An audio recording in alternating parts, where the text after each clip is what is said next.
Good morning, Matt. Good morning, Will. Good morning to all of you. Welcome to Games for Breakfast, the only internet talk show. We talk about this week's gaming and tech news, but also absolute cinema. Y'all, welcome to the show. I am flabbergasted, elated, splendiferously delighted to be basically taking two of my passions and getting to smash them together and make them kiss a little bit. Make the Borbos kiss. And have a larger discussion about what that might mean for the media landscape. Will, thank you so much for the wonderful thumbnail idea this morning. This is such like a spur of the moment, like, wait, hold on. When we get to the story about talking about Nintendo and their movie making plans, I have another graphic that I was trying to make work, and while it is funny, it doesn't tell the story as well or as cleanly. Yeah. Though I am still proud of it. Absolutely. I believe what I told Matt when I saw his image was, you take entirely too long on this, and I can't stop laughing. So perfect. Yeah. Also, I want to shout out, there were some early chats, if I can find them. Oh dear, they might have scrolled away. Oh wow, I guess it only holds like 100 of them in social stream. Yeah. I did, while we were over on Twitch doing the pre-show, which, by the way, you are invited to hang out over on Twitch if you'd like to see the first 15 minutes of us just sort of setting up and being goobers. But there were people in the YouTube chat waiting for the show to start being like, I can't look away from this thumbnail. Yeah. And that is what you want to hear. Yeah, that's great. So thank you for that. Yeah. We have one small sort of piece of semi-business, fun stuff, before we dive right into our stories for today. And that is, mark your calendars for November the 29th. The last Saturday of November. 2 days after Thanksgiving, right? Correct. Okay. For those of you who have access to a computer or just want to hang out, however, maybe on your Switch, we don't know yet. We're going to be having our community hangout day. So chat through your generous contribution to charity. I just tried to mash all those words into one word, and it's not a real word. Your generous contributions, yeah, that's right. Your generous contributions to charity unlock not one, but two community Saturday streams. So the first one will be November 29th. The second one will be it might be in the space between Christmas and New Year, but I don't think it will be. I think it'll be before Christmas in December. So we're going to be voting on what it is. Current contenders, current thoughts, to let you know the kind of thing you're thinking of. We've been talking about maybe rebooting the community Minecraft server. We've been talking about maybe doing some deadlock scrims, 6v6, where everyone is part of the community, and I am not playing. I'm I'm shoutcasting, rather. Oh, I'd shoutcast that. I'd do that. Right? Yeah, right. That'd be fun. In like a custom lobby. Other ideas. We might play Kirby Air Riders or Mario Kart World, depending on how people are feeling. I'm a big fan of the Kirby Air Riders idea because I want to see how many people we can cram in one city trial, because that just sounds like absolute cinema.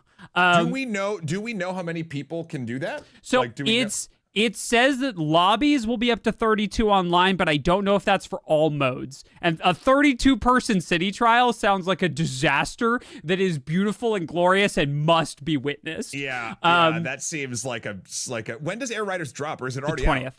November 20th. There have been playtests, and generally speaking, I saw it at PAX. Yeah. What people have said about Air Riders is, I have no idea what's going on, but I couldn't look away, which is accurate because that's how Air Riders was on the GameCube. I have no idea what's going on, but I can't look away. Correct. It's been a hot minute since I've played Air Riders on the GameCube. Right, yeah, 100%.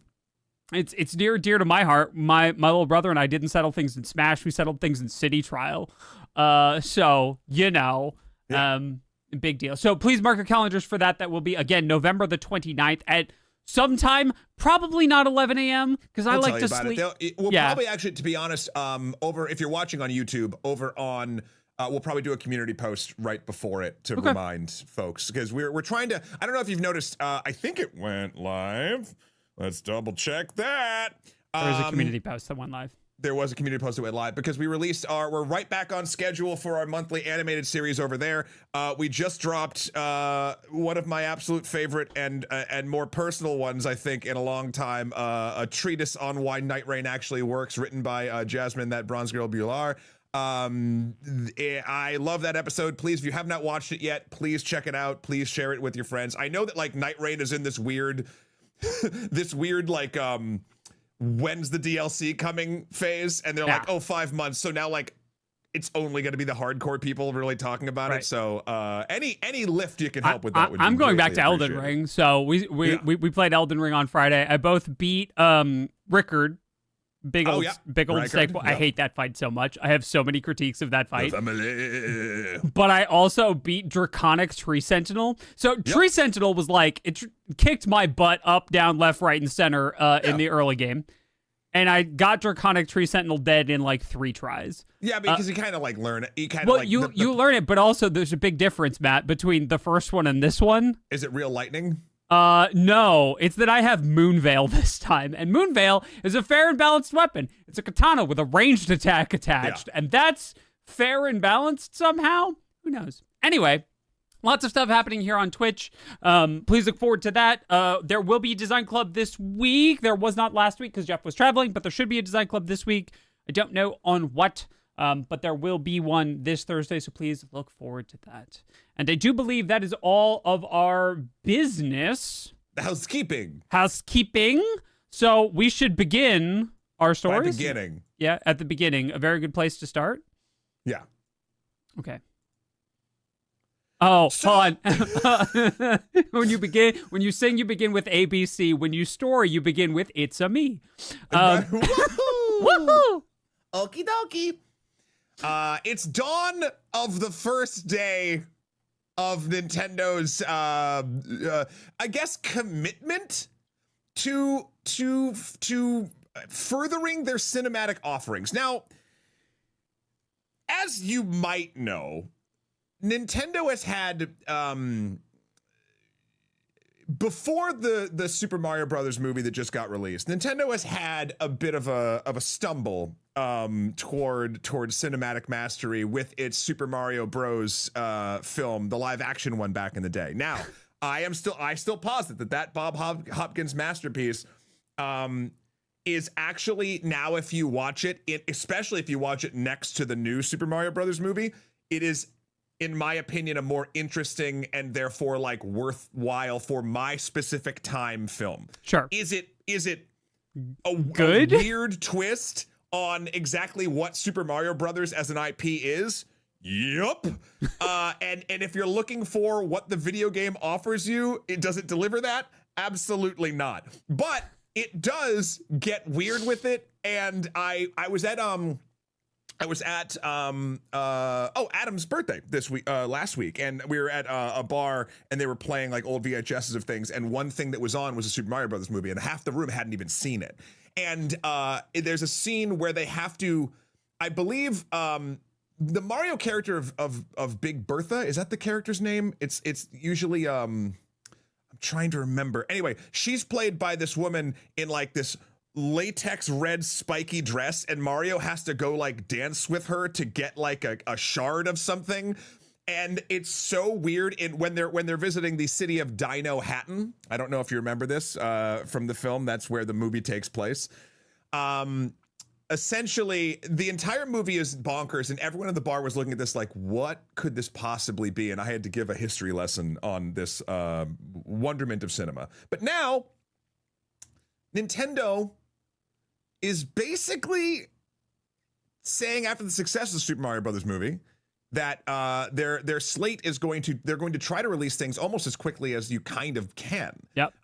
So Super Mario Galaxy movie opens next year, and then the live action Legend of Zelda movie is in 2027. These are the 2 stars of it. Of course, Jack Black is not at this point playing Ganon or the Moon. However, give it time. But he could. He could, because that seems to be a thing that worked for them real well. I just like that Jack Black commits 100%. Like, there is no part that's too weird or silly or, like, out of it for Jack Black to not just, like, commit. Yeah, also, Richard, Big Bertha is the big cannon. That's right. Yeah. So, and this all also comes out of, IGN has the article on where we're getting this from. There's a presentation that they gave to investors last week on the 5th, where they said that they were, quote, building a framework for a consistent release cadence of movies. And that they were continuing to prepare for the ongoing release of movies in the future. So,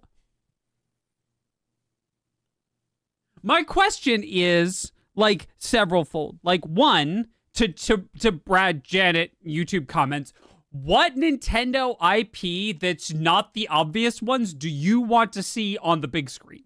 Let's get some of those seated into chat real quick while we continue on here. Yeah, right. Because there's obvious places for this to go. If the Zelda movie is successful, obviously that'll turn into a franchise. Right.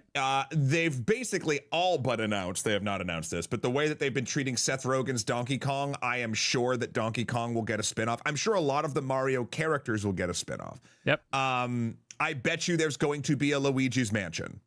I know they kind of touch on it in the new Mario Brothers movie. Sorry, minor spoilers. But like, I think, okay. I want to tell you what I anticipate and why even the Zelda movie is the one I'm the most excited for. Yeah. And I think that is the whole deal ski about the Mario movie is you're essentially getting a super good looking version of the game that you cannot play, with some silly jokes and some stellar to okay voice acting. And that's fine. Like, I did not have a bad time watching the new Super Mario Brothers movie. Mm-hmm. Do I ever think about it outside of this, like, conversations like this? Or the second I think about it, do I just go back to comparing and wanting to talk about the original live action version? You darn tootin'. So what I don't really want is a bunch of like, oh, it's this formula with this style and this vibe, but now it's Donkey Kong. Yeah. It feels like at least the Zelda movie, intrinsically by being live action, even if it's bad, has a chance to be weirder and more different. Though the director of that film, gosh, I gotta find their name. Ball. Why am I blanking on his name? He did the Planet of the Apes films. While Matt is looking, by the way, I'm gonna bring up some things that people brought up. Miguel brought up Fire Emblem. Talk about that for a second. So Fire Emblem, what I just want to list them. I want to kind of break this down. Like, what do we want to see in a Fire Emblem? Because that feels to me very, for lack of a better term, like Game of Thronesy political. Yeah, in a weird way. And I think that that's the desire, right? Like Fire Emblem Three Houses was a big deal, and there's a lot of room for like backstabbing and intrigue and big battle scenes and romance and like geopolitics, right? A la sort of like Fire Emblem, Final Fantasy Tactics, that kind of thing. So I think that there's some meat there for like more than just a silly exploration of Fire Emblem, right? Yeah, I think that there's room there. It's Wes Ball is who I was looking for. Known for just most recently did Kingdom of the Planet of the Apes, but also did the Maze Runner series. I feel like Maze Runner suffers from having YA source material more than actually being a bad movie. Yeah, but like also to Loomis's point, it would be a good show. Like I think Fire Emblem would be a lot better of a show than a film. I think Zelda, oddly enough, I'm so happy it's not a show. Yeah, I agree. I think because the story is kind of what we've seen throughout all the different iterations of Zelda across all the different games. Like the same premise is sort of there, but then they just move it to different like styles of gameplay or sections of time, etc. It's kind of a timeless story anyway. So I got another really good one. A bunch of people, Dogbert among them, mentioned Metroid. I think Metroid makes for an interesting movie a la Tomb Raider, right? Because like it depends on I was gonna go Alien. Well, either one, right? Because you've got like the Chozo sort of Metroid Prime style stuff, and there's a bunch of hype for Metroid Prime because the new Prime. Yep.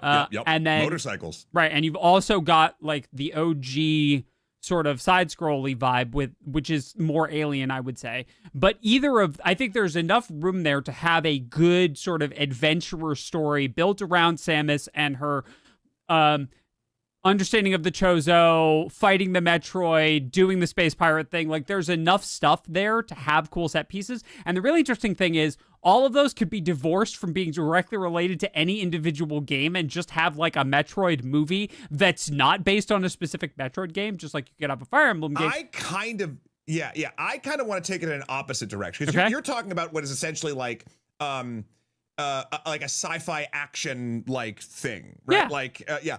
I almost want to take it into the horror genre. Okay. I want to take it into almost like Samus as, okay, so the mechanic of every Metroid game is essentially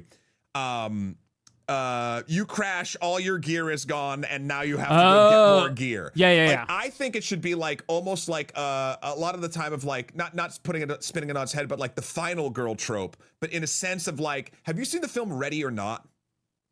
No. It's a great mid-level horror film from maybe like 5 years ago. I really, really like it. I don't want to spoil anything if you like that kind of thing, but essentially it degrades into this woman being chased around a giant mansion and with a bunch of people trying to kill her for reasons that are actually quite interesting.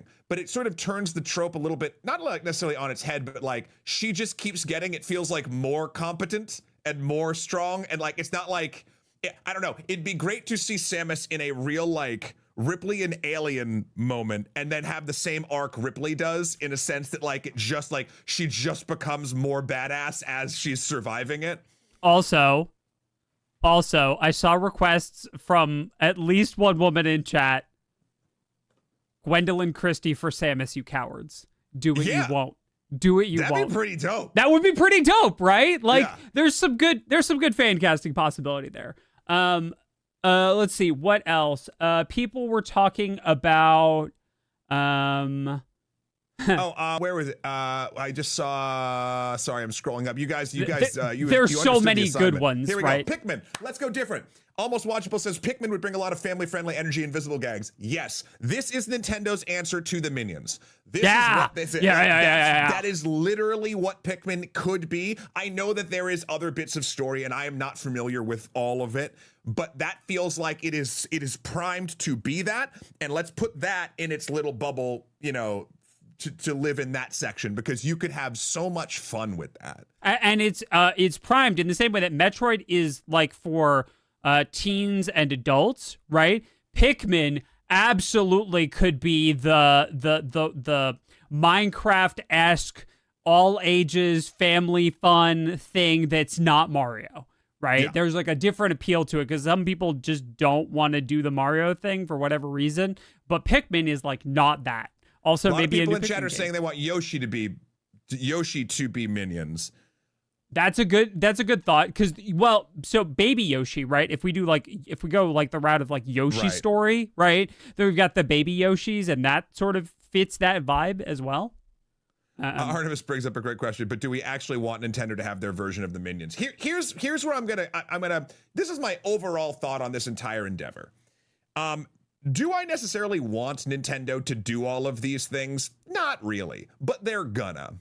So if I can try to figure out my both fan casting, directing, and vibing version of all of these pieces of media that will inevitably be made, I'm just yelling into the ether in hopes that someone sees some of our opinions and maybe leads something in that direction. Well, yeah, right. Like, if it's gonna exist, I'd like it to be something I enjoy, but it's gonna exist, right? Nintendo has decided. Right? Nintendo, when it decides, just commits, right? Also,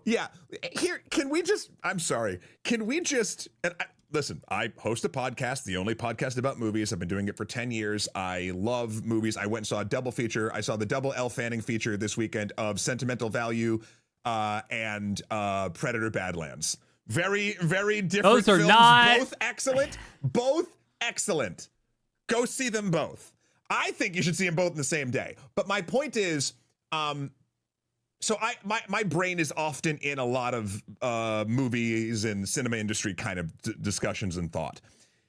What, along with video games, so what what is the most okay, in a time when movie theaters are struggling, streaming is taking over, and the big screen experience is sort of getting like pulled in a bunch of different directions, and movies are not performing as well as Hollywood is used to them doing. Essentially, the business model changing with attention spans, with video games and social media and TikTok, all competing for people to go get butts and seats at movies.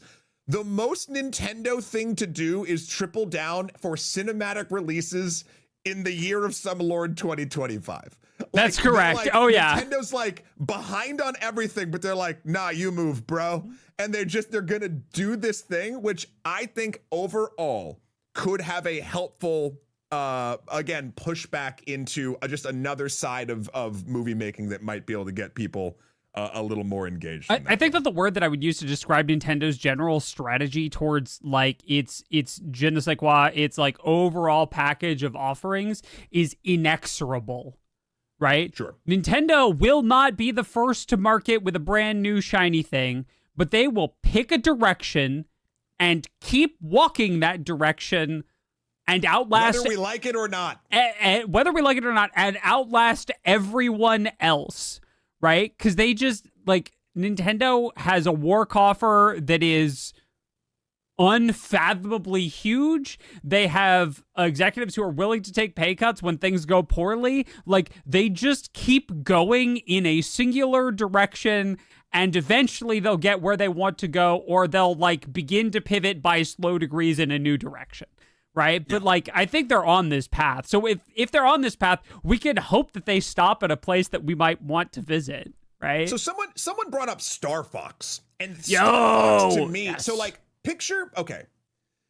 I feel as though Star Fox should be animated with the caveat of, if you want to get real weird, you find anyone who is still available or who has had the knowledge passed down from Jim Henson's Creature Shop, and you actually make a Ninja Turtles-esque live action suit version of all of the characters in Star Fox, and you make, like, it's essentially like Howard the Duck but 2025, right? Oh, like it's yeah. No. Like, I've also got Project Leica Star Fox. Studio Leica is the group that did Kubo and the Two Strings and Coraline and like that style of animation. They also have a new movie coming out. By the way, the only reason that Leica exists is that the lead of Leica Studio is the child of a Nike executive who like underwrites Leica, which thank you for patronizing the arts, because they make only things that I enjoy. Anyway, you make Farscape but Star Fox. Yes, make Star Fox really weird. I hope, this is my hope with this entire thing, and I have so many more movies I want to kind of like pitch as to what they should be. But I hope that what I don't want is them to all feel like the Super Mario Brothers movie, the new one. Like, and for instance, that's why I'm excited for a live action Zelda. But you know what they could do? Like, someone in chat did say like, oh, well, it's more, or like, I don't know if they were being ironic or not when they said this, but like, oh, live action is more serious. And I think sometimes that is true, but I could also picture like Minecraft movie. Sure. But I could also picture, well, actually, it's funny. Wes Ball has gone on record. This comes to us, I believe, from IGN, saying, I want to fulfill people's greatest desires. I know it's important, this franchise. Wait, where is it? No. Oh, he wanted to say how he wanted this to feel grounded and real, and which is something that New Zealand's backdrops will hopefully provide. Like, basically, he just came off an incredibly intensive green screen heavy apes movie, and he doesn't really want to do that.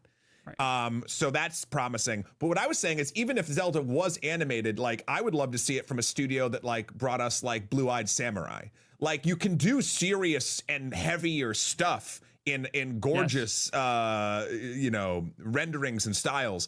But I hope that like throughout Nintendo's offerings, some are live action, some are animated, some are weird and silly, some are dark and creepy. I was just looking at some of the IPs, and we haven't even gotten to the Pokemon of it all, which I feel like should just stick with like anime and animation. I also think that when we're talking about Nintendo, I think they don't own like we should be very clear. This is going to be Nintendo first party. Pokemon has already had a movie like runs and does the movie thing on their own, right? So this is a different thing. I'm trying to think like what like I'm just sort of going through their thing. What would here's a question for chat. What would an Animal Crossing film be? Right. That one also feels like it's gonna okay, hear me out. Hear me out. It's like a Bluey movie. So you're thinking of the family-friendly version of this, where I go instantly like Tom Nook Must Die.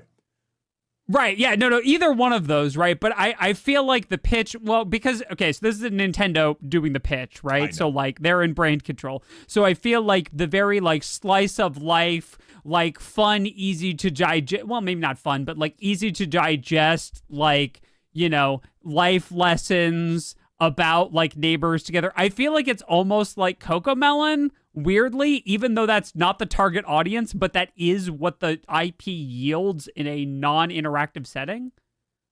It's a Rent, but really dark. Have you watched Rent recently? Rent is really, really dark. Rent is horrendously dark. 9,000, 2,500, 6,000 bells. I don't know the numbers, but I was trying to think of it. Yeah. What else we got here? What else we got? Advanced Wars? Nah, I'm good. I'm going down the list. Oh, you know what I want? This could be either of these two, and they'll never do this. Cowards. I want either Wave Race or 1080 snowboarding, but I want it to be done like an old school 80s like raunchy comedy. It could be like updated to not be like offensive, but like still have like the body nonsense comedy of like because we just don't get those anymore, and there's so many dumb movies that take place on a beach with like jet skis or at a ski resort with a bunch of like idiots running around being crazy. Yeah. Counterpoint. Yeah. 1080 snowboard. Sure. In the style of Cool Runnings. Sure. Right? Like that level of like fun, like make the struggle of a team to like overcome their obstacles like a real thing. And like now they're not gonna have like a real historical event to base it on. By the way, if you've never seen Cool Runnings, it's great. It's great. A, it's great, but B, look up the story of the first Jamaican bobsled team.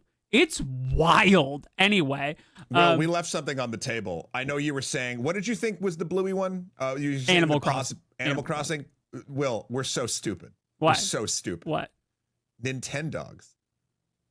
Yeah, you're right. Yeah, you're right. No, you're correct. Yeah, I missed that one. I can't believe we left that on the table. Yeah. I've got some really interesting ones. Fast and Furious F-Zero. Love that. An F-Zero movie, but in the Fast and Furious style. 100%. Can you imagine Captain Falcon just riding off into the sunset in his machine? Just doing the, racing means for like family speech a la Vin Diesel. Actually, you know what? Go one further. Cast Vin Diesel as Captain Falcon. As Captain Falcon. No, it's perfect. It's the exact same cast of all the Fast and the Furious movies, but they're all playing characters from F-Zero. Right, 100%. Comp-Sci got it. F stands for family. This is... Nintendo, we are giving you gold here. Right. Pure, unadulterated, Corona-fueled golds. Yeah. And it's 11 a.m. on a Monday. We're not even toasted. Oh my gosh. So there are a couple of other ones that I just wanted to like quickly call out that I don't have specific ones that I could put on. Kirby.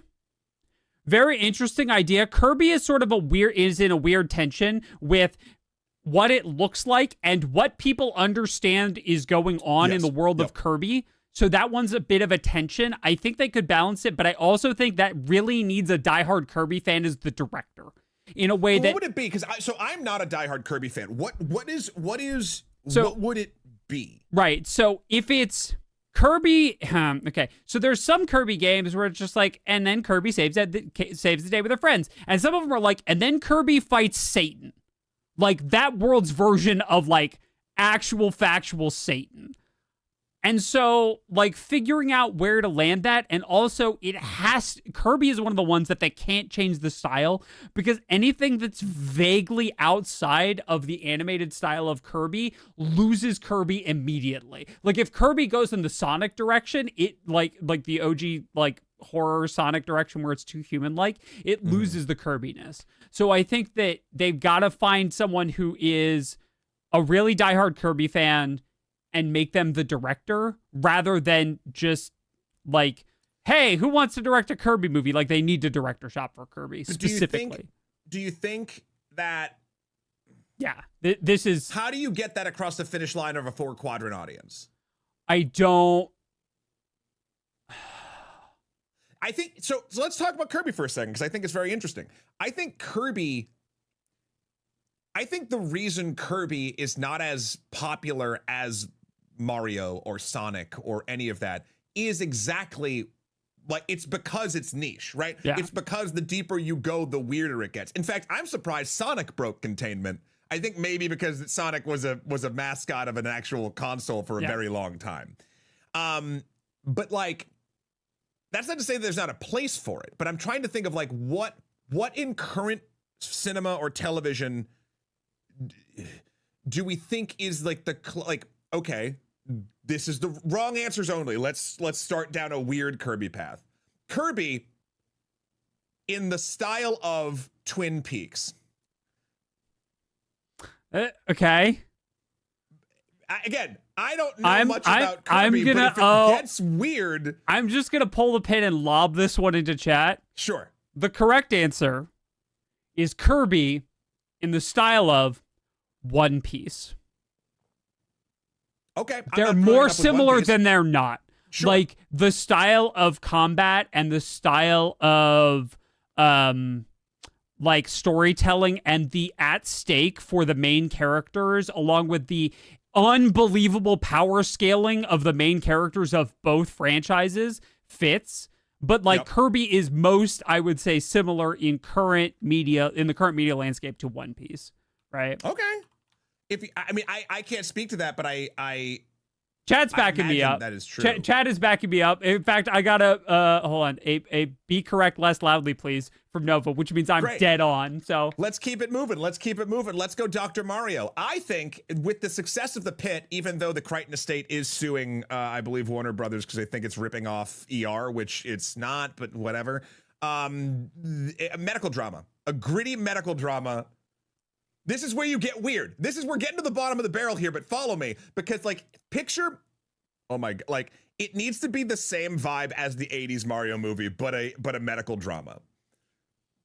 That's what I want. I will accept this only if they add a backstory where Mario has a pill popping problem. No, Mario has a pill popping solution.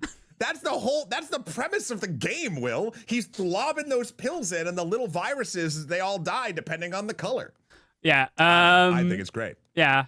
I see a lot of pitches for in the style of John Wick. I think you're missing the point. Wait, what in the style of John Wick? I saw Game & Watch and like a bunch of other stuff. Game & Watch would be funny. Here's what I'll say. Bayonetta in the style of John Wick. Bayonetta's rights are a little weird. I don't know that it's included in this, but it might be. But and also and if it is, stretching credulity. Okay, here. Here's a really weird problem with Bayonetta.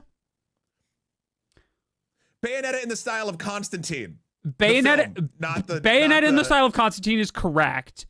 Bayonetta also flirts with getting an X, like a lot of the time, or an NC-17. Comp Sci got it. Bayonetta is a modern Elvira crossed with John Wick. You're not Elvira is like wrong. Elvira is kind of like Elvira was always sort of like conscious that she was in a movie or a show, even when she wasn't hosting the show. Yeah. And Bayonetta has a lot of winks like that. Yeah, I think that's fair. And the last one is Splatoon. Splatoon is another one where I think they just need to lift the animation style and I'll do you one better. Splatoon's a better show. Splatoon is a better animated show where it's like the world of Splatoon. Because if you've never played it, the world of Splatoon is actually really vibrant and interesting and full of weird characters. And like, I'm a squid now, I'm a kid now. Right. There's a lot going on there. I think that Splatoon makes a better show than it does a movie. And I think the show might lead into a movie in the same way the Pokemon anime led into a movie. What if follow me here. I don't know who saw the Freddie Wong series Video Game High School. Oh, yes. I love VGHS. What if it's structured like a summer camp or a school, and it's a bunch of the Kids Now, Squids Now gangs in that school? Because that contains it enough where it's not like a global thing, but you could have like different elements of the world. It could be, you could do it animated, or you could go full blown. You know what I want to see? If it's live action, I don't want the CGI to be any higher quality than like the level Alex Mack used. Sure. I want lo-fi CGI for the Splatoon. I want Splatoon to feel CGI. Like a kid's show from the late 90s. Yeah. Yeah. I mean, we could go on with this for forever, but we do have other stories. I like this. Let's keep going. Okay. What else? What other? That's fine. This I'm is scraping the bottom of the barrel of the IP here. Yeah. Big Brain Academy. That's a reality show where you have to, it's all Nintendo trivia. I have no idea. Mega Man is not owned by Nintendo. No. Let's see. Is Mother? Yes, they won't, but yes. Do it. No, there aren't enough drugs for that. Like, there just aren't enough drugs to make an Earthbound movie. Like, it's unhinged.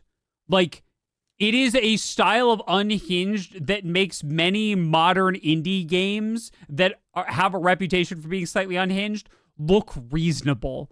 Like, it is a wild ride. Yeah. Professor Layton as a noir film, I like. Good. Someone brought up Xenoblade Chronicles. That would have to be a show and animated. It feels like. Yep. That's just too long. Yep. Okay, and then Pilot Wings, but it's just a soft reboot of the sitcom Wings. Matt has now gotten through the bottom of the barrel and is attempting to tunnel towards the Earth's core. I just need all of you to know this, right? Like, he is... The sitcom Wings was pretty good. He is attempting to become Punxsutawney Phil. He's just working on it real hard. I did want to add one... the idea that Smash is the crossover style, like, is the baked in crossover style thing for like an Avengers style, like, big entire franchise crossover. I love the energy. It'll never work because one of the problems is that none of the backstory from all of the movies is going to be relevant to Smash because none of the backstory in any of the games is relevant to those characters' inclusions in Smash, right? In the same way that all of the backstory from all of the MCU Phase 1 and 2 was relevant to the crossover films when they made them, right? So, like, I love the energy. I don't think it works at all. Of course. Yeah, and then Golden Sun. But Lord of the Rings style. Golden Sun would be great. Yep. There's a lot. Anyway, the point of this entire conversation is if we can't have fun with it. Right. They're not going to. Right. We're just going to scream. Be down for some disappointment in the future. And I'm just trying to turn a frown upside down. And again, I do think, like, there's no denying that the Super Mario Brothers movie was a huge box office smash, and it did help get butts and seats, and I want the movies to continue. So this is another thing. Again, the most Nintendo timing ever. This wouldn't be a thing if Nintendo wasn't doing it 10 years too late. Correct. And I'm looking forward to seeing how they march down this path and defiantly tell everyone else to move. That's correct. 100%. Okay, let's tackle some other stories that have made the rounds this week that, you know, we should talk about. First up.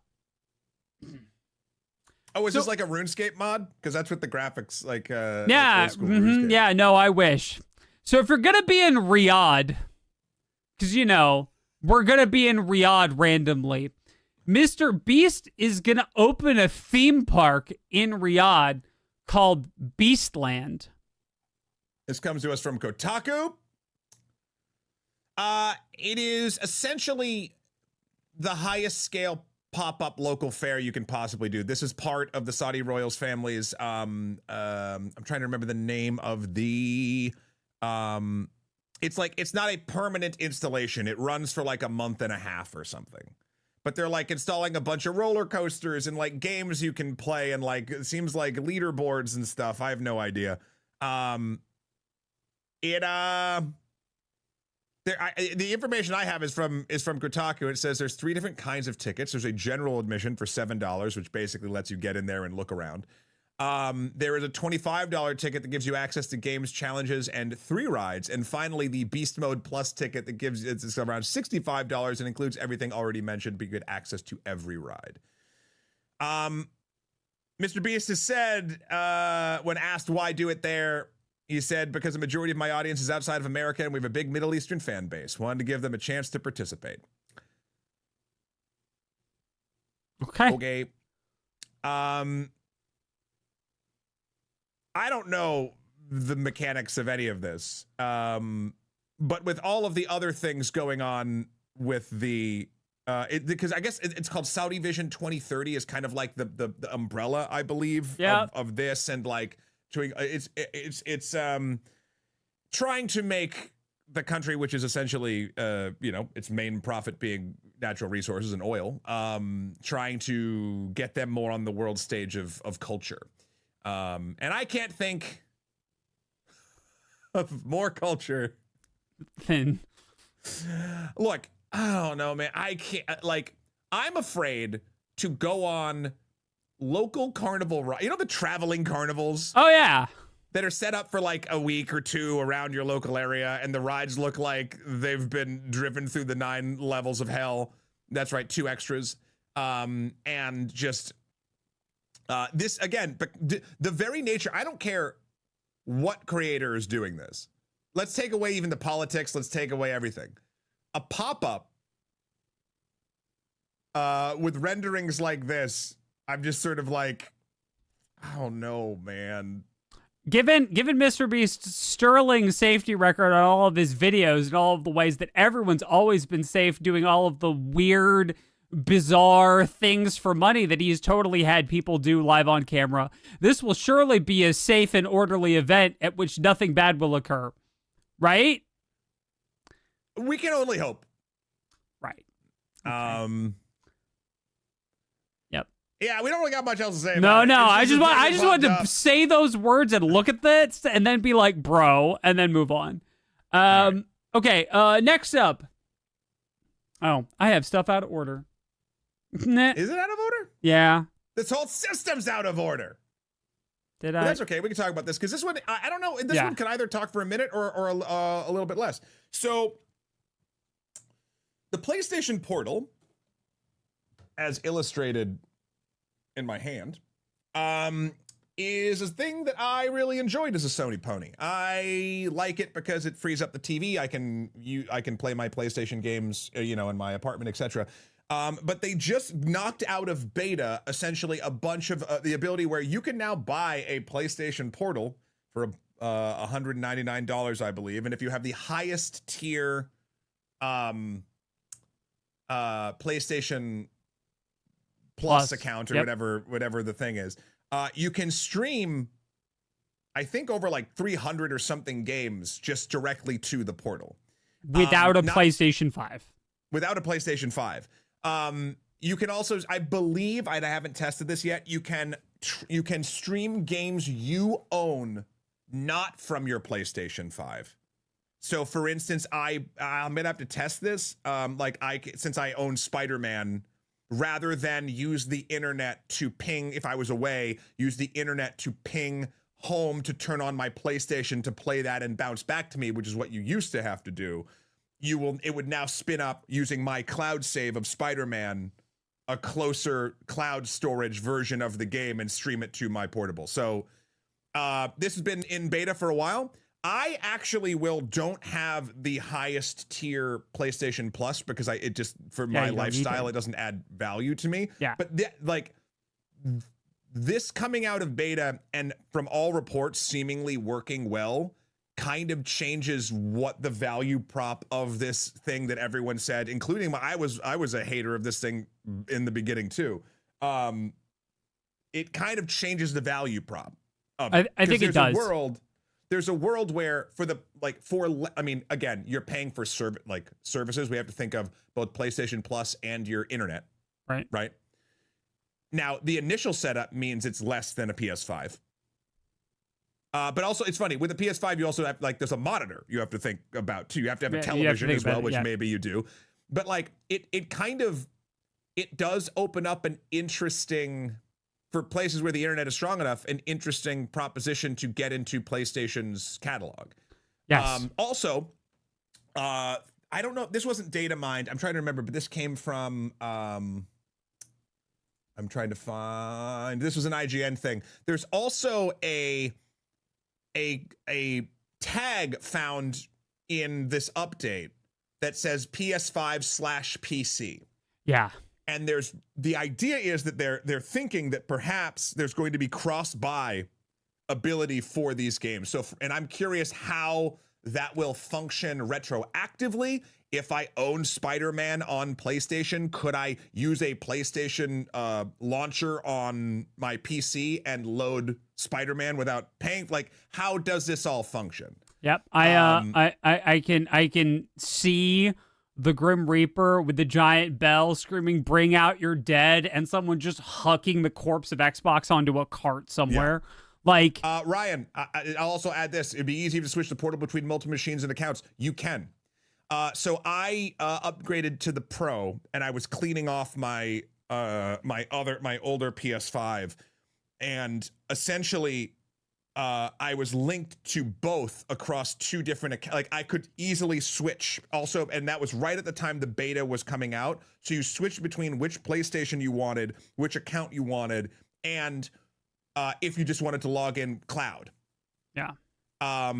It seemed easy. I want to be very clear. I did not actively do it a bunch, but I had to. When you have it hooked up to different monitors and you have your HDMI, the DCMI or whatever setting on and off to stream, you have to when you turn it on to watch content on streaming service, you have to turn it off to be able to stream. Yeah, I had to go in and switch that a bunch between PlayStations and accounts. All that's being said is this is not a solution for everybody. But it's an interesting, and also the portal now has, I believe, taken over the majority of ways that remote play on PlayStation functions. Yep. I think it has 70 to 80% of it, because before you could use controllers with your phone. You still can. But there's something nice about having the form of a PlayStation controller with the screen in the middle of it, and that you have the same. I play Returnal on it, and you still feel the DualSense rain vibrations and things, which is really nice. Yeah. Yeah, and Grass, this is kind of it, right? I don't, and again, everyone's mileage definitely varies. I personally, I like having the physical thing and knowing that it's at my house. But I think that. This is, I like it that other people, this is an Xbox. Yeah, kind of. Yeah, let's see. I'm glad this is not something that went into beta and then they scrapped. I will say, it's not every game available. And I went into, I've been singing this thing's praises, and now it's time to poop on it a little bit. I basically, what do you got? Ad break soon. Oh. Okay.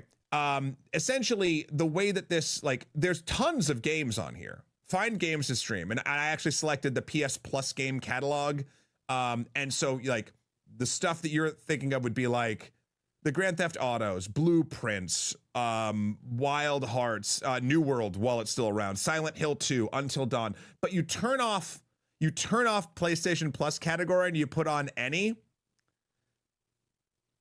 There's a lot. It's almost like every possible slop game on the PlayStation Store is also available to stream, including many with questionable thumbnails. Yeah, for sure. So I just got to one on page 2 called High School Dirty Secrets. So there's I think they're pumping the basically there's how many on each page? 15 on each page with 160 pages. But you knock that down to, instead of any game type, you do PlayStation Plus catalog.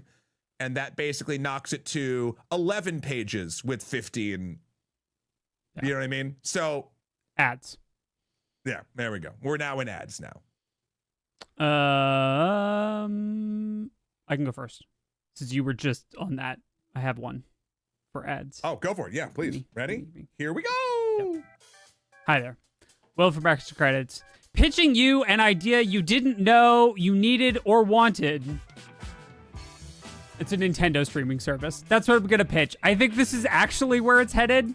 I don't actually think Nintendo's gonna save the cinema. This is gonna hurt Matt a lot. I don't think they're actually saving the cinema. I think they're or they're gonna try and save the cinema. I think all of this is a big lead up to them adding Nintendo expansion pack plus movie streaming thing where you can exclusively stream the movies on the Switch 2.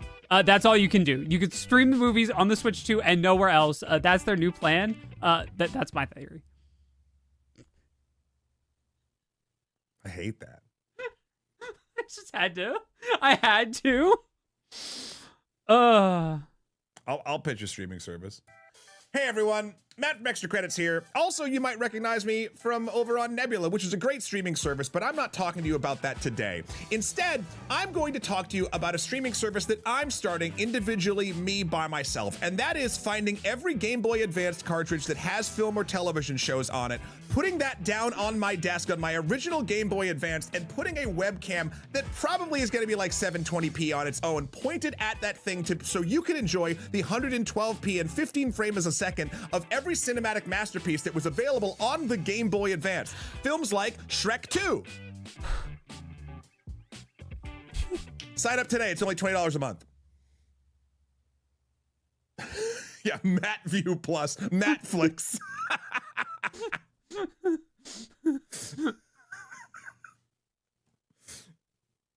I still need to get a copy of Shrek 2 on the Game Boy Advanced. And Will, I guarantee you we won't get copyright struck for this.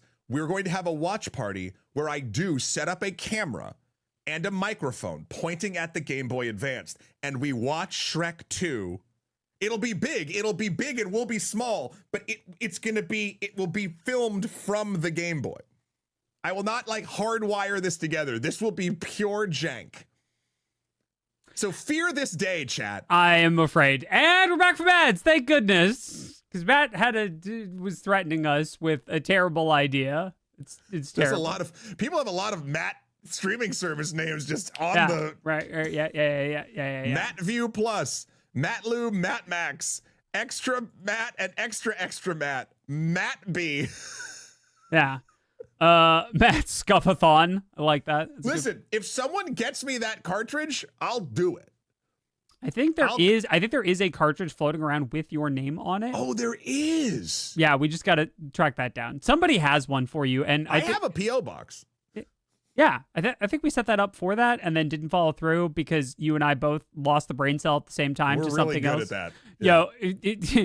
Yo, get you a show where both hosts get distracted by shiny things, and you'll get this show more or less. Okay, Cops, I just nailed it. Flixel sticks flicks.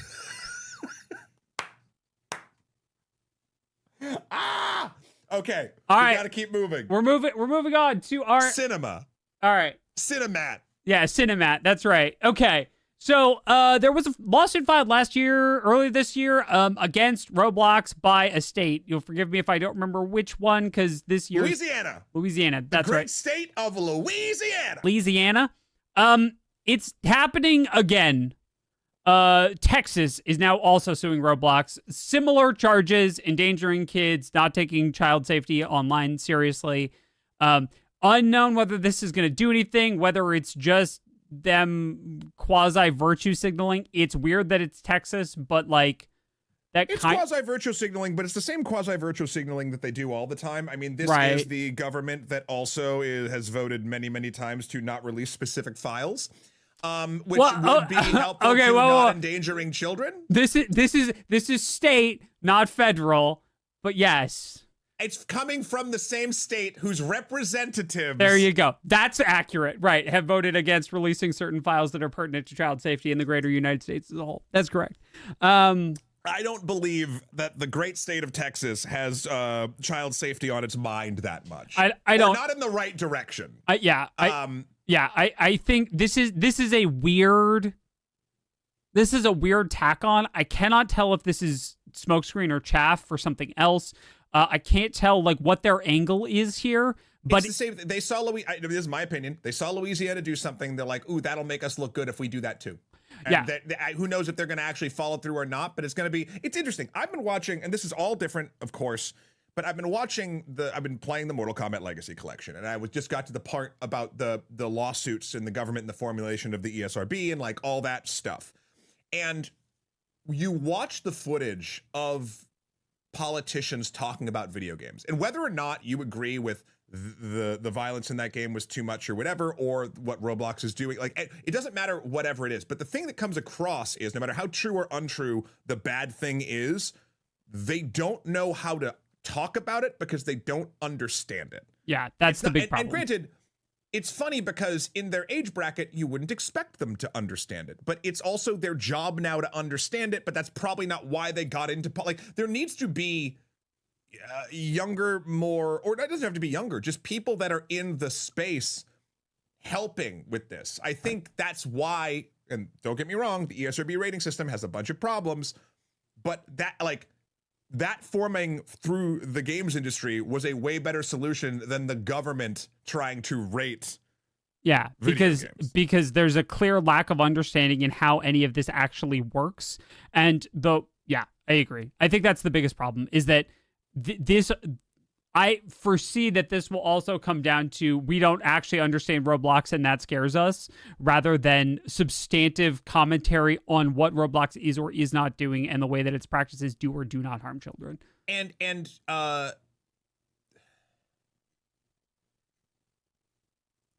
it is possible that through this virtue signaling, something good actually happens with regulation on Roblox, right? Like it is possible. What I am positing is I don't trust the motives of this beyond what is essentially an easy political win. Look what we're doing to protect the kids, even though who knows if it will actually do anything. Right. Yeah. So this is another one we're going to be tracking. We'll let you know when more information comes out either about the Louisiana lawsuit or this one, but it is worth mentioning that it's happening again.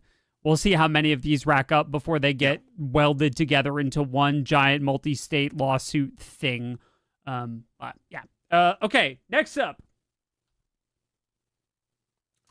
I want to be very clear. I did not make this graphic. This is from a video from forever ago on a channel called Ricade Soup that they made a video called World of Warcraft on the NES, and this is one of their thumbnail images or piece of it. The reason why I pulled this is because, and you should watch this video. It's actually very, very funny if you have not seen it. It is a NES rendering of World of Warcraft. It's so silly and fun. And if you played the game, it has a lot of in-jokes. Yeah. But what we are talking about is the concept of the World of Warcraft on the console. So there have been rumors circulating recently, not most recently by Wowhead themselves, that there might be an upcoming push to put World of Warcraft on consoles, which makes sense. Final Fantasy XIV's on all the consoles except Switch 2, and it could probably be on Switch 2 at this point if it wanted to be. They're talking about that, and I believe it's in the works. But that's a space that World of Warcraft had largely ceded to Final Fantasy XIV as a major MMO. There are, of course, other MMOs that are console compatible. There's a lot of them, actually. Yeah. Elder Scrolls, right? I believe ESO is. None of them are as big. Fallout 76. But what I don't know is how many of those are bigger than 14 on console, right? Just the console market share. So, but it is a space that World of Warcraft hasn't been able to occupy before. And it's interesting. So this was the rumor, right? And now one of the dev leads, I believe this story comes to us. I've got to dig through because we did reorder things. This is also from Kotaku. Basically says, I got to find the quote. Ion I'm going to butcher this name. Hazikostas. Says it's absolutely director. He says it's absolutely not happening. If we were actively working towards bringing WoW to consoles or a bunch of other platforms, says the game's current lead, we'd be saying we're actively working towards it. We know we have a lot of work to do, but it's in a place we want to land. And he said, to be fully transparent, there's no reason for us to hide anything about this. Yeah. So. Oh, sorry, Will? There are a bunch of factors that have led people to lend some credibility to this idea, not the least of which, and I would argue probably the most recent and most important of them, is the move against add-ons and moving all of the add-ons into first-party WoW. That's sort of necessary because you don't have the file system capability or the ability to run an external launcher or mod loader in most consoles, unless it's put in specifically for that game, a la Baldur's Gate 3. Not that you get what I mean. Yeah.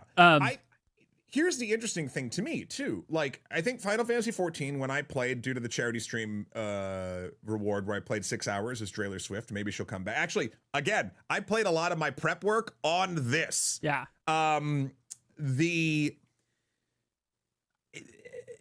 There's no reason once, like, from a horsepower perspective, there is absolutely no reason at this point consoles couldn't handle World of Warcraft. Agreed.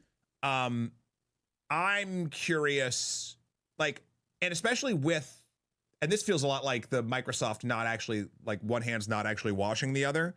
Microsoft owns Blizzard. They could, again, this would be assuming that they actually want to move hardware.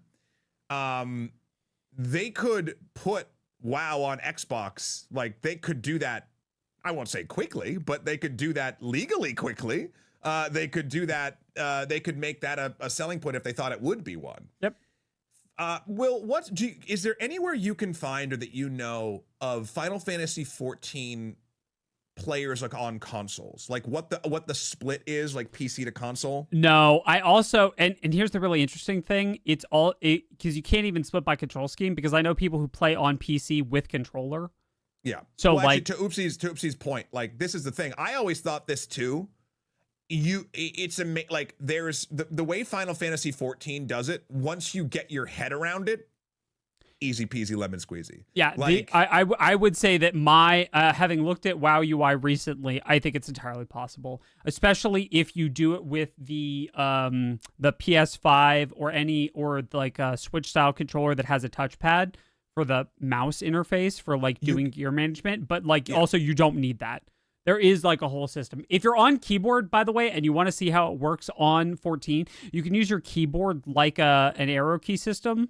Interesting. Like, you can actually use your 10 key like that system, right? Like, Neo brings up, like, there's some really excellent Reddit posts compiling various leaks about WoW coming to console from 5, 10, 15 years ago. Yeah, I think this is an old chestnut that kind of gets dug up every once in a while. It's just now, obviously, there's less barrier than ever if they wanted to do it. I don't think they're going to do it. But that would be a really interesting way to take it. Like, it introduces relevancy and introduces a new group of players to the game that were not able to play the game before. I could see in a bizarro world where somehow PlayStation bought Blizzard. Yeah. They bring it to PlayStation. Agreed. But Xbox, if they, again, all signs point to them not really caring about I think their next console is going to be either the handheld that is theirs or essentially a very expensive computer that you plug into your television. Like, it's kind of what a console is anyway. But, like, they've even said, like, the next Xbox is not being designed with affordability in mind. So I think if Xbox was in a place where they really wanted to push units, they would have already made a huge push with WoW. Because even though WoW has fallen off from its heyday, it still has, 8 million players active or something? Like, that's not an absurd number. That's not chump change. No. So, and again, we keep going back when Midnight launches. I do want to get an EC group together to play Midnight and see, like, how that functions, and we'll stream that. Yep. Yeah, so I mean, it'd be nice and maybe smart, but maybe not also financially responsible to do it based on what Microsoft wants to do with consoles. When does Microsoft or Blizzard care about financial responsibility? Maybe responsibility is the wrong word. They don't believe it'll make enough money, so they're not doing it. That's fair. I think that's accurate. Okay, speaking of things not making enough money. So this is how it is done, or how it will be. Right. Game Rant's got our story for today on Funko Pops. They the Funko's recent SEC filing shows that their sales have tanked 20% year over year. And they recorded a net $1 million USD loss in the third quarter of 2025. And it has substantial doubt about its ability to continue, that's the quote, as a company throughout the next year. So I'm going to be really honest. I don't know anyone who buys enough Funko Pops to, like, continue that business model. Like, I see stores with, like, shelves and shelves of Funko Pops and nobody buying them. Well, even like, you know, other than like Comic-Con exclusives or things like that, it doesn't really move the needle. Here's what I'll say about Funko Pop, because I have 3 Funko Pops. I have a Darth Vader. Uh-huh. I have a Skeletor. Uh-huh. And I have a Cobra Commander. Okay. And I was like, these are my 3. I was like, villains and whatever. And something I noticed as I collected these over the course of a few years, this is ages ago, they're like in a storage unit at this point. But like, here's a weird thing about Funko Pops that, chat, if I am wrong, please tell me in the comments or right now or whatever. Funko Pops are one of the most interesting collectibles because the more of them you line up next to each other, the worse they all look. Agreed. There is something about the design when you see a single Funko Pop where you're like, oh, neat. That's not Pikachu. It could be literally anybody, any game character at all. That's the Mandalorian. Wow, that's neat because it's a bubblehead and like whatever, cool. But the more of them you start putting next to each other, the more it's clear that they're all like way too similar. Like, yeah, they're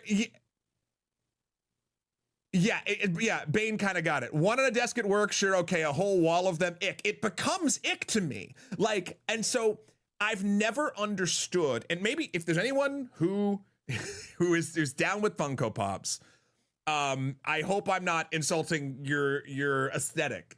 But whenever I see more than like 3 next to each other, I'm just like, yeah. Like, and so our Funko Pops this era's Beanie Babies. Now Labubu, I think, is actually at this point. Well, I mean, so Funko Pops have no resale value.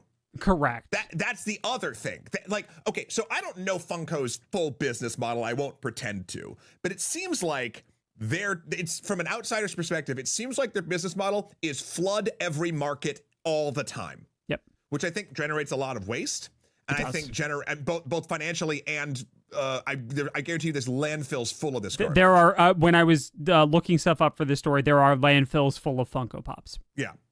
There are some that are extremely collectible. Yes, but the collectible market for Funko Pops, and again, please correct me when I am wrong, is much smaller than than the business model that Funko Pop operates for. Yeah. Like, it's interesting. Beanie Babies, and Beanie Babies collapsed too. Labubu, even, I mean, you go down to like, Pogs. Will could probably speak to this more, but like Magic cards. Like, so collectible card games, as long as the card game remains intact, tend to inflate. So yes. Magic is currently having some pretty big inflation, but that's also because there's a thing called the reserve list, which I do not have time to rant about. Pokemon is also rampantly inflating. If you have old Pokemon cards in a binder or a box somewhere, especially anything from like the first year that Pokemon was out, dig through those, look up how much they're selling for on eBay. It is unhinged. Let's look. Actually, you know what? While we're here, I'm going to go to eBay and just look up Funko Pops. And I'm going to search by most expensive Funko Pop. Yeah. Because I want to know. What love is? I want to know Funko Pop. Yeah. How expensive are you? Not best match. I want highest first. I think Richard's got a really good point here too, that Funko have no purpose, right? Like a collectible card or a Pog, right, has there is a purpose, and that is part of what drives the value. But because Funko Pops are purely aesthetic, just like Beanie Babies were purely aesthetic, or Pogs were largely purely aesthetic, right? Or Labubus are purely aesthetic. They don't have a function in a game or other structure that adds to their value, right? Their rarity is self-generated, right? In that way, like demand is also self-generated by rarity, rather than like Magic cards, where like some cards are valuable because they're sought after. Also, rip everyone who was holding Vivi, hoping it wouldn't get banned. It got banned this morning while we were live. Salutes to the tiny child. So it's funny, for a single Funko Pop, and these are like, this won't sell, right? Yeah. It's $499,999.99 for a Taskmaster Walgreens exclusive Funko Pop. Now, there's a couple that are like this, but once you get past the ludicrous nonsense... Right. You should also be searching for sold listings, not for sale listings. Oh. Because sold listings will actually show you what someone was willing to buy. Because anyone can say that they'll sell it for any price, but that doesn't actually tell you what the market's doing. Copy that. How do you search for sold stuff on there? I can do it. Oh yeah, please do. I don't use eBay much. Yeah, you talk and I'll look. But yeah, I mean, I am not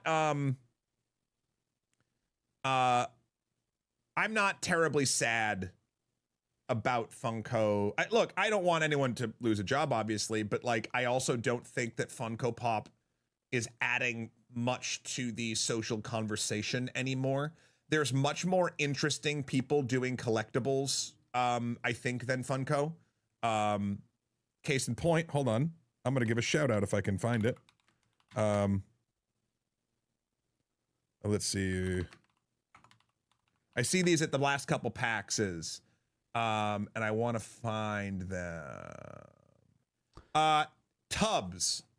Similar model, but a little bit more interesting. Tubs are essentially what if Funko Pops, but they are rubber duckies.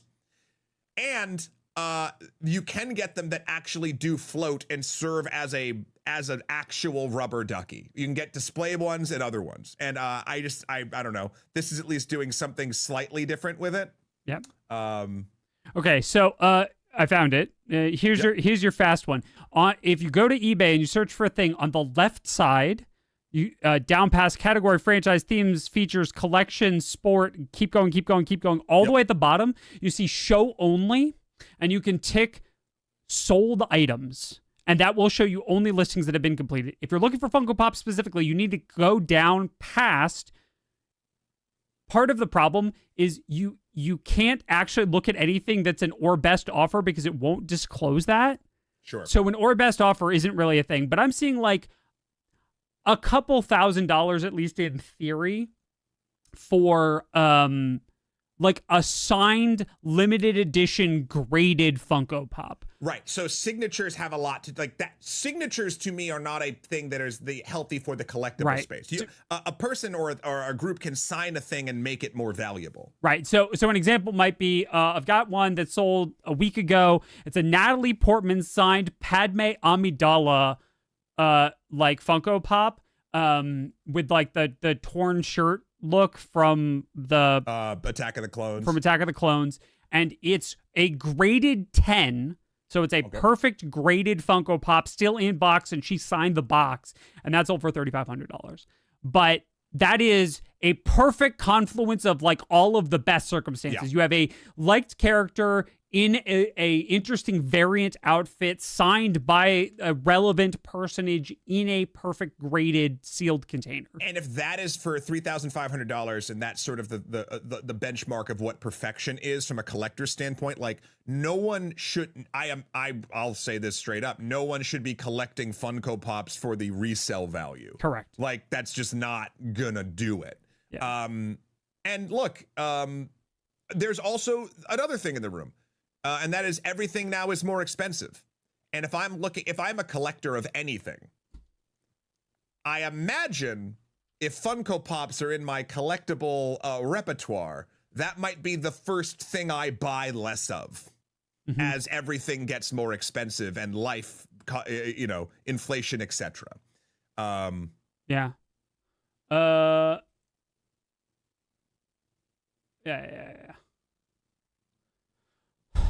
Yeah, Bull brings up, but her signature's worth 4,000 alone. Yeah, probably. Probably. Okay. Anyway, R.I.P. Funko Pop. I mean, it's not dead yet, but it's on the way out. Yeah. Okay. We got 2 more stories. One fast, one big. Fast story. 14 is experiencing DDoS attacks. This is weird. I was proud of this thumbnail. By it's the way. a very good thumbnail. It's a Tonberry hacker DDoSing 14. I love it. So specifically, the North American servers. So the North American servers are getting hit with targeted, directed denial of service attacks at intervals which suggest it is people specifically doing it themselves, like through a like it's someone manually running a script to do it rather than like setting a timed attack. Because it looks like they're on during like times it looks like they're awake at normal times for Pacific time zone. Sure. That's currently the theory, and it's North America only. It's very weird. But they're also not the only ones. They're the ones that have talked about it the most. I know that anecdotally, I've heard evidence of other MMOs having similar problems recently. But this is a weird facet of the internet that we like have to contend with now, which is that. Just a good reminder, there's no good way to counter a DDoS of an MMO. Like, it just doesn't exist. There isn't a great way to deal with this. And so lots of people are just frustrated and upset that, like, I was helping Jay last night get through some of the story for the current expansion, and he got kicked in the middle of a dungeon. Oh, and I got sucks. kicked as I was logging on to try and help him. And, like, it's a big problem right now. Yeah, can't clap for an MMO. Right. Yeah, players look like DDoS attacks. Correct. Now, there's like data that shows that it's probably actually like a pinpoint DDoS rather than like getting hug of death or a server outage problem or whatever. Sure. But it is kind of concerning that this is a thing. The current working theory that the community's put together is that this is a proof of concept for someone's ability to take down a specific service for pay.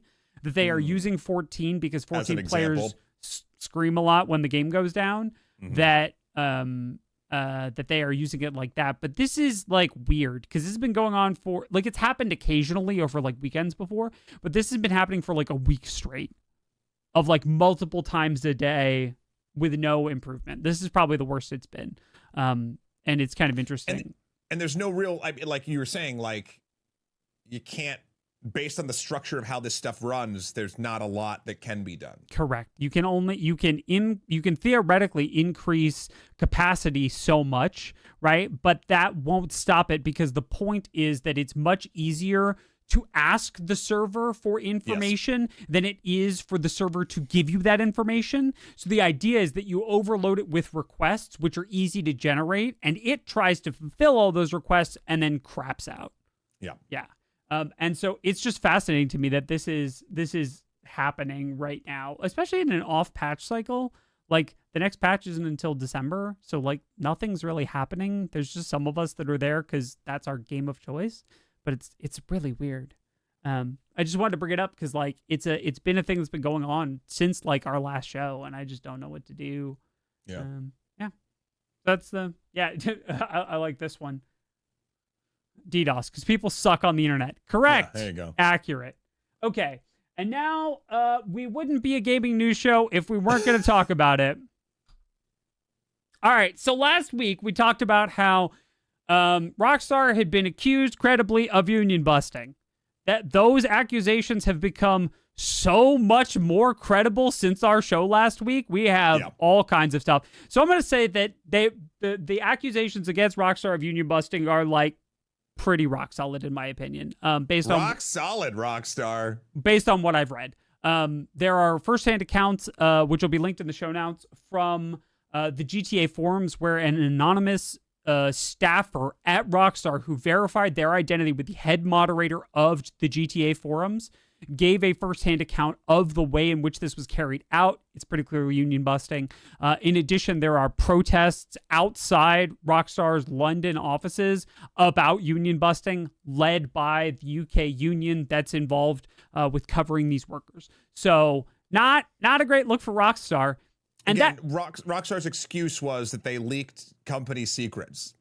And they have no proof of that. They just what a convenient thing, because if you say they leaked company secrets, well, they can't tell you the secrets. Those are secrets. But wait, weren't they leaked so they wouldn't be secrets anymore? I don't know. Interesting. I don't know. So that's a whole thing. So that's been part of their not very great week. And then the other part of their not great week was that they delayed Grand Theft Auto 6 by 6 months to November. Which, is anyone surprised? I don't think... They should have just made it that date to begin with. Because that's a holiday 2026 release, which makes more sense. But there's another, look, we are the problem. We are part of the problem. There's another thing here. Okay. Tinfoil hat. If I was Rockstar. Oh, you were going to say a young boy anyway. And easy come, easy go. There is a world where the holiday release was always the plan. And I want to stay in the news media a lot without releasing a lot.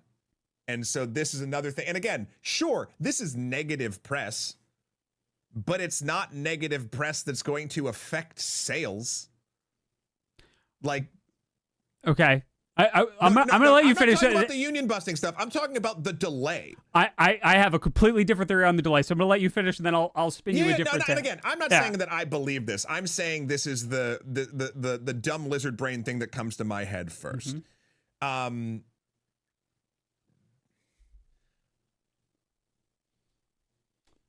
I just don't and there's reports that every month it will cost them $10 million or something like that. Okay, A, that's nothing to them, which is sad. And B, they could have also planned for that. Why? What's your thing? So my theory is that this was not planned, and that this is because when it turns out when you very publicly fire 30 people in a studio in a country that has pretty good union laws, it turns out that a lot of other people don't want to work as fast. And I disagree that this is that the delay is actually, how do I put this? A direct result of the union busting? Yeah, it is not. How do I put this? It's not that the labor is now unmotivated to continue. Right. I think there's a world that this happened and then they announce this delay to move the topic of Grand Theft Auto 6 to the delay and off of the union busting. Does that make sense? If they had to delay anyway, whether it was planned or not, seems like a really solid move to dump that in, so people talk about the delay as opposed to the union busting. I don't think it's working, but yeah. I don't know if it's working. Actually, no, if I had to bet and do a bunch of research, I would say it is working. I don't think there's I think there's far more people and institutions talking about the delay as the headline of Grand Theft Auto 6 than 31 or 36 people, I forget what it was, got fired for union talk. I think that's fair. So yeah, I think this is definitely, regardless of the reasoning as to why, I think it's all connected, but I don't think it's, they union busted and now the people are working slower. I imagine that they've even said this, and who knows how true it is, but I imagine that GTA 6, not the online version, because that comes later. I hear that GTA 6 is feature complete at this point. They're not making new stuff. They are polishing it, and they're making sure that it functions. Yeah. There's also and thank you. Yeah, there we go. Oh no, not in Australia, in Canada, I believe. Mirith, I believe it's 34 people, 31 in the UK, 3 in Canada. I think that's right.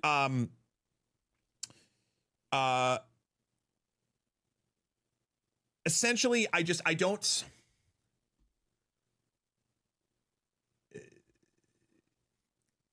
It's just, and the end of this is November is a better release time. I know summer is also a big time for games, but not for, like, GTA is something that is so ubiquitous and well known.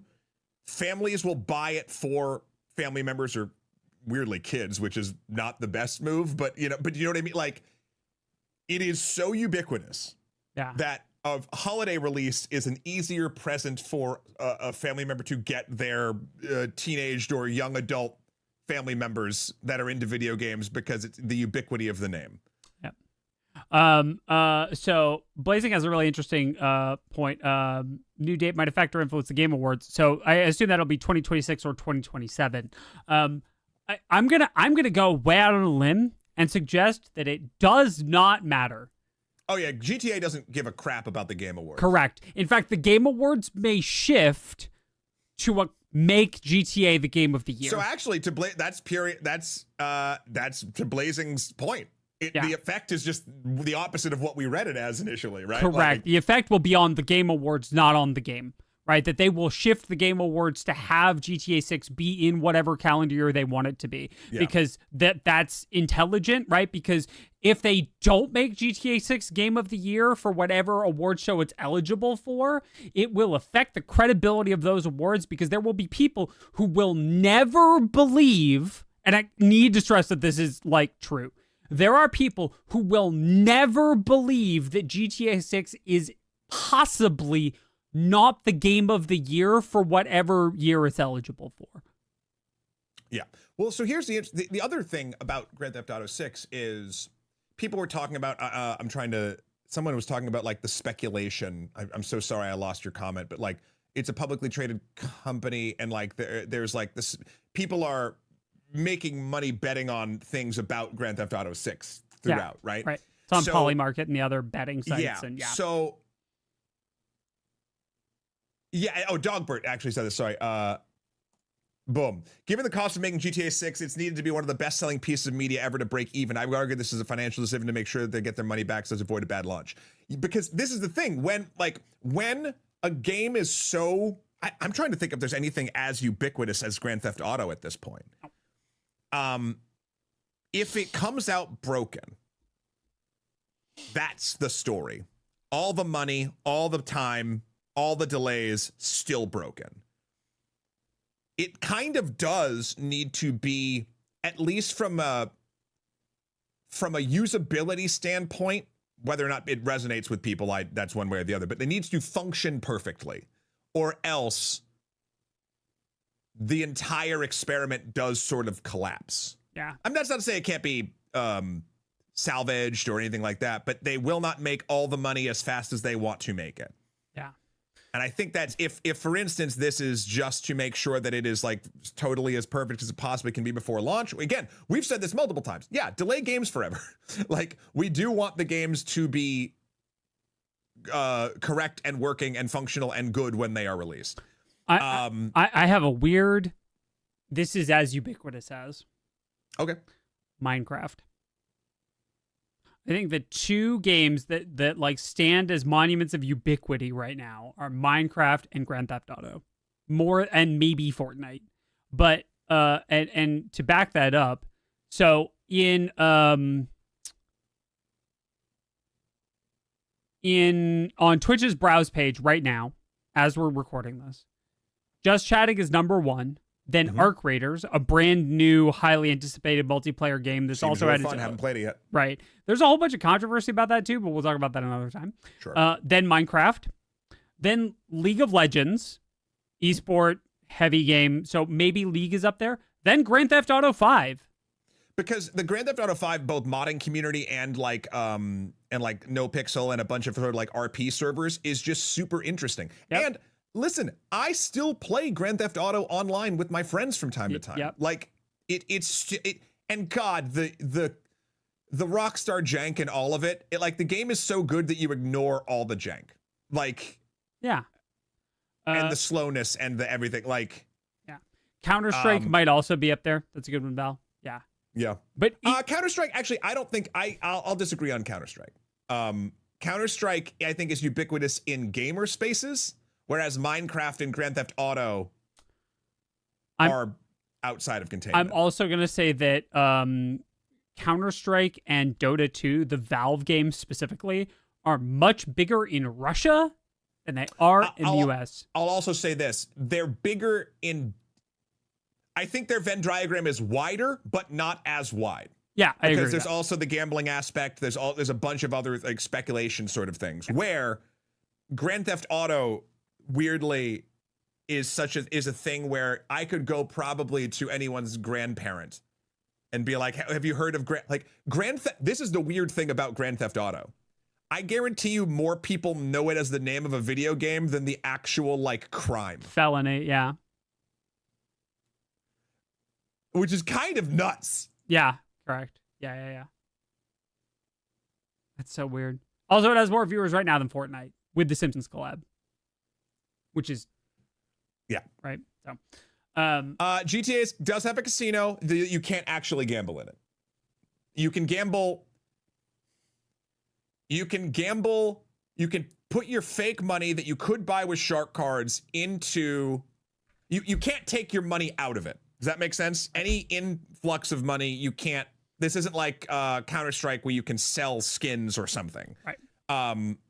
You are stuck. Yeah. I do, but you know what I've done in Grand Theft Auto 5? Me and 4 of my buddies go sit down at a virtual blackjack table and shoot the shit for like 2 hours and just play blackjack. And we're not losing much. Like, we're just playing and hanging out, and our avatars are sitting there. And if your controller supports it, your mouth moves when you talk. Like, yep. I don't know. And then we get in our helicopter and fly away. Yeah, right. Like to our yacht. Oh, the fantasies of video games. I know.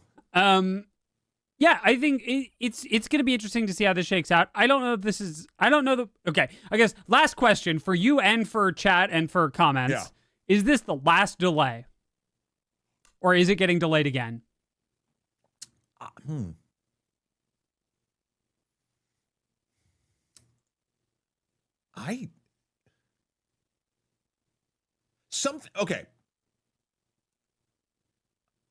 Again, tinfoil hat. I feel like they either planned for or at least banked the ability for one major delay when they made the first thing about summer of 2026. Mm-hmm.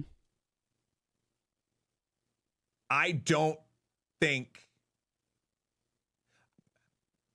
Here's the thing. I actually don't know how profitable... Rockstar has to still be very profitable in 2025. Like, I've never bought a shark card, like, to get money in it, but, like, I know people do. Yep. And their business model of essentially obfuscating what you're buying when their expansions drop, like, the expansion is free, but for your next, like, I think the next one that they're teasing for Grand Theft Auto Online is, like, actually being able to buy a mansion in the Hollywood Hills. That will, like, the content is free, but you need in-game currency that you can earn by doing crime for a really long time, finding exploits, which I totally don't endorse, or buying shark cards. Right. Man, COVID was a real interesting time for Grand Theft Auto Online play. Yeah. Yeah. So releasing summer 2026 in Australia. Yeah. I like it. Anyway, yeah. I think there is not another delay unless something catastrophic happens. But, like, again, if it is feature complete and they're doing a year of polish, cool. Yeah. Agreed. There is one. Sorry. Let's back up and sort of end on this, because I think if Rockstar released this delay as a obfuscation tactic for the majority of our conversation, it worked. They still they still fired a bunch of people trying to talk about unionizing at Rockstar.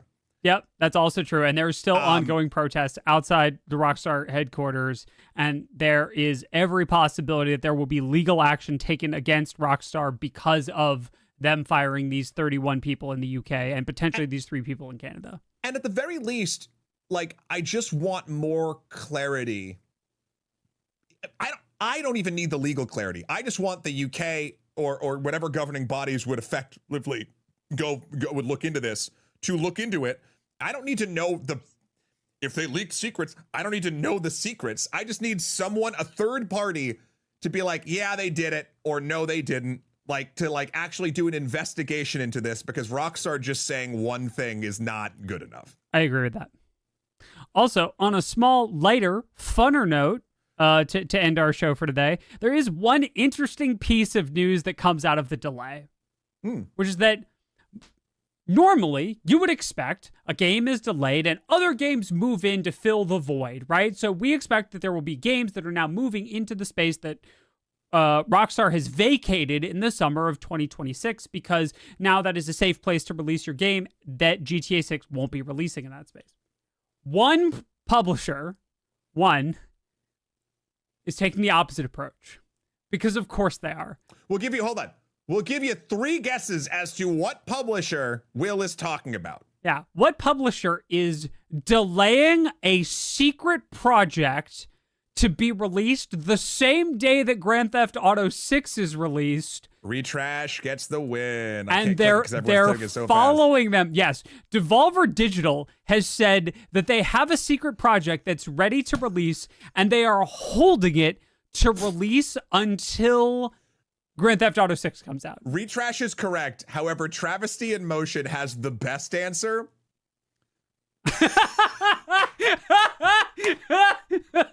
Poor Horizon. No! Poor Horizon. Yeah. Cinema. Cinema. Yeah. So I just love that Devolver is like, you have no idea. Devolver is like the Joker of the publishing world for video games right now. You have no idea what they're going to do next. A reminder that the tweet was, "You can't escape us. November 19th, 2026 it is then." Right. Like, who does that? Who moves their game to be the same day as the most anticipated game of the decade? Yeah. But Devolver Digital, right? Yeah. Like, props to them.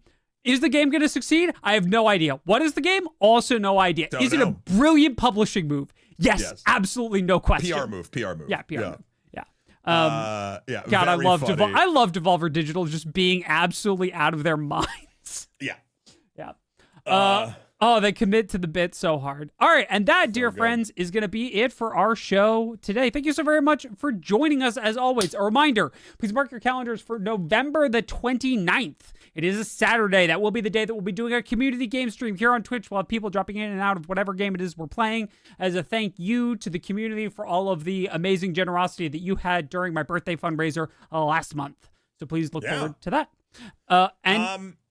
Oh, sorry, what? Where? I was going to say, and now all that's left is for Matt to get us out of here. Oh, that's right. We have our patented goodbye that we have to do every time that's exactly the same. That we want to make sure everyone knows and is able to do at the exact same time, because if you don't, then you don't have that sense of community, and it doesn't slingshot us into a great week with all the gaming and or work that we have to do. So Will, could you actually, for this ending, which is the same every time, this should be very easy for you, could you please put back up the Zelda Jack Black image on the screen? Is that easy enough to do? It should be, because we do this every time. Yeah. So everybody, thank you so much for joining us for Games for Breakfast. Have a wonderful week, and until next time, say it with me, Cinema Jockey!